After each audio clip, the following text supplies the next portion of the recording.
We're going to take our reserve currency and we're going to smash buy. We're going to take our technology. We're going to build. We're going to take our entrepreneurs. We're going to support them. We're going to take our miners and we're going to hash. That's what we're going to do in the United States of America. And we're going to show you that democracy and freedom is the best way towards human flourishing and to support human civilization. Let's go. Open competition, fair competition. Let's go. And if you think your approach to human civilization and your approach to government is better, then let's go out and see. But we got the best entrepreneurs, the best miners, the best stackers, the best hodlers, the best mines. And no offense, I know I got a lot of people out there that are listening to this that aren't American. But what can I say? Born and raised, land of the free, home of the brave. That's how I feel. I'm not afraid of competition. We embrace it. So the way to de-risk this and the way to promote progress and growth is to go out and act on your principles. Don't be afraid. Listen, everyone's afraid of risk, but there's risk everywhere. You know what's riskier than buying Bitcoin? Not buying Bitcoin. What's riskier than buying Bitcoin is not buying Bitcoin, right? Getting in an Uber is risky. Getting on an airplane is risky. Going to the grocery store has some risk involved in it. You want to know how risky life is? None of us are making it out alive. Right? Land of the free, home of the brave isn't about being afraid of risk. It's about principles. It's about fighting for what we believe in.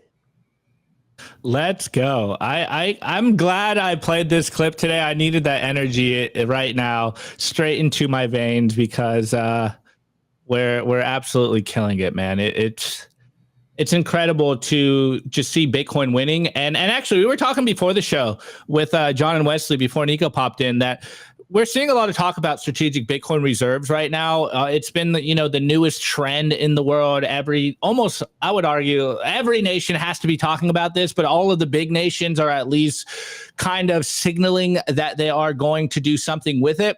And I think that might be, it's a double-edged sword. We're seeing that if the strategic Bitcoin reserves do not materialize, that might be bad for the Bitcoin price. But I think even if the US just continuously talks about it and foreshadows that it's going to come, I think that's going to be extremely bullish for Bitcoin in general. Whether nothing actually happens and they just kind of keep like pushing it down the road, I think that is some huge signaling around the world. And I really like, Jack Mallers' approach here of, dude, land of the free, home of the brave, like stand on principles. And this is how we continue to usher Bitcoin into the masses. And I've been arguing this for a long time, that the best way to spread Bitcoin or kind of get your normies interested in Bitcoin is not necessarily having these Bitcoin conversations and, going on these Charlie Day rants about Bitcoin where you're connecting all these dots. It's literally just living a good life and showing them in the way that you live that as a Bitcoiner, you are living a better life. And I think that is how you really show that Bitcoin is the most successful way to live, that having Bitcoin on your own personal balance sheet, or rather using Bitcoin as the best money in the world, as the Bitcoin standard that you're living, you're showing more people around you that this is the best way to live, especially if you talk to normies right now. There's a lot of nihilism out there. There's a lot of concern about the future. No one's even really thinking about the future. They're just kind of in the moment. Like, I remember over the Christmas break, I was having conversations with friends, and they're all saying the same thing. They think the future is going to be worse. And I'm sitting here like, no, the future is going to be great. What are you talking about? We have Bitcoin right now. People are embracing Bitcoin. Bitcoin's going to take over the world. And so I love this rant of Jack Mallers of how America leading the charge on Bitcoin is actually a good thing.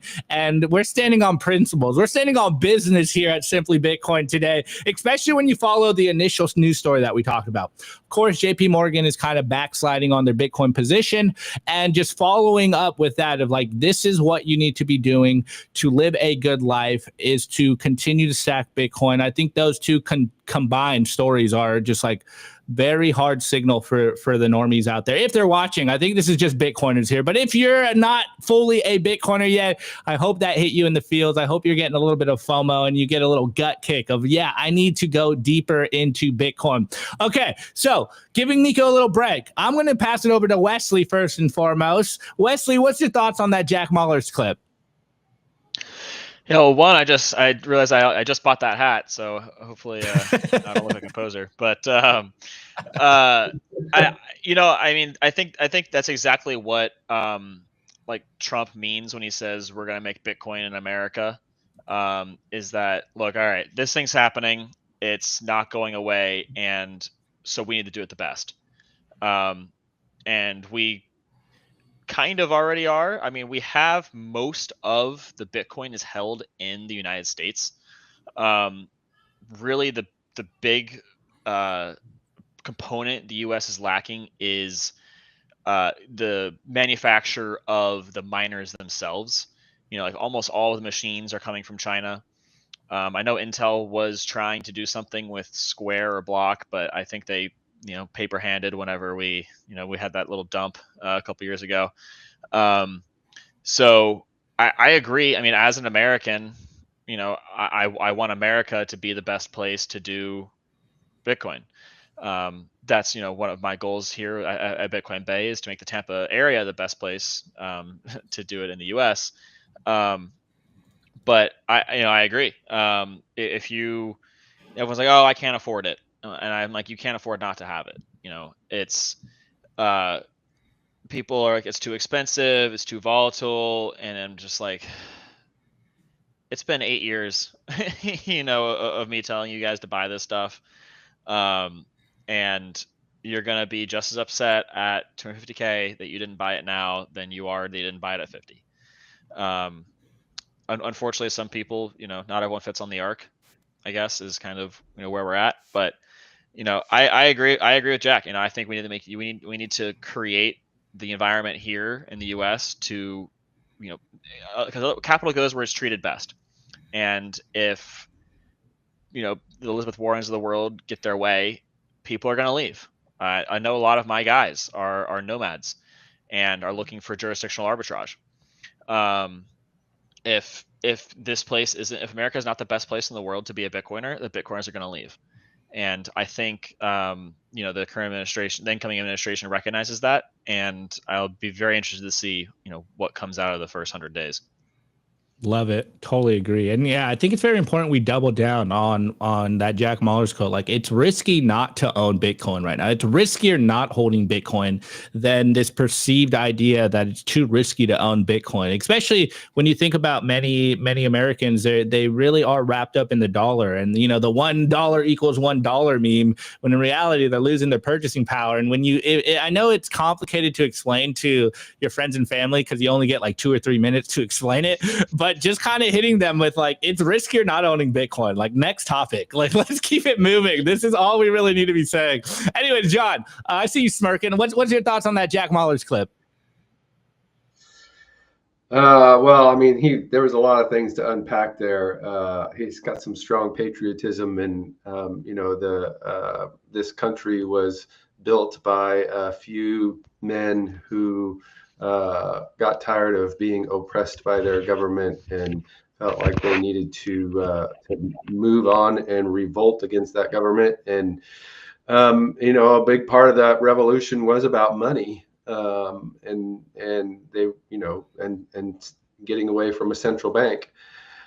So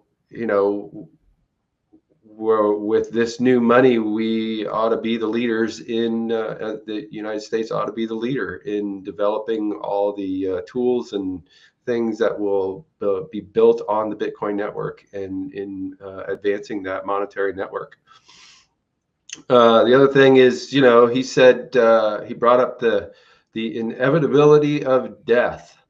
And so, I try to, live my life as much as possible with that in mind, that time is our most scarce resource, because we don't know at any point in time we could lose the ability to be on this earth and live this life. So, take the risk. What do you got to lose? Take the risk, get into the network, buy some Bitcoin, be part of the revolution. And if you just want to be somebody that buys and holds and sits back and just kind of watches, that's fine too. But I think it's just really the point that he made about the riskiest thing is to not buy Bitcoin. It just makes a lot of sense. Totally. All life is risk. Don't let life pass you by. Smash some Bitcoin right now. Need liquidity without selling your Bitcoin? If you've been in BTC long enough, you've heard of the term HODL and the name Ledn. Ledn has been the go-to specialist in Bitcoin lending for over 6 years. They help clients unlock the liquidity of their BTC, allowing you to HODL while still accessing the wealth of your BTC. They've been battle tested with their focus on transparency, security, and trust, allowing them to build a proven track record of client success and security, helping tens of thousands of clients harness the value of their digital assets with confidence and peace of mind. But don't take it from us. Check out Ledn's Trustpilot or their reviews on social media. And to learn more about what your Bitcoin could do for you, check out ledn.io today. Again, ledn.io.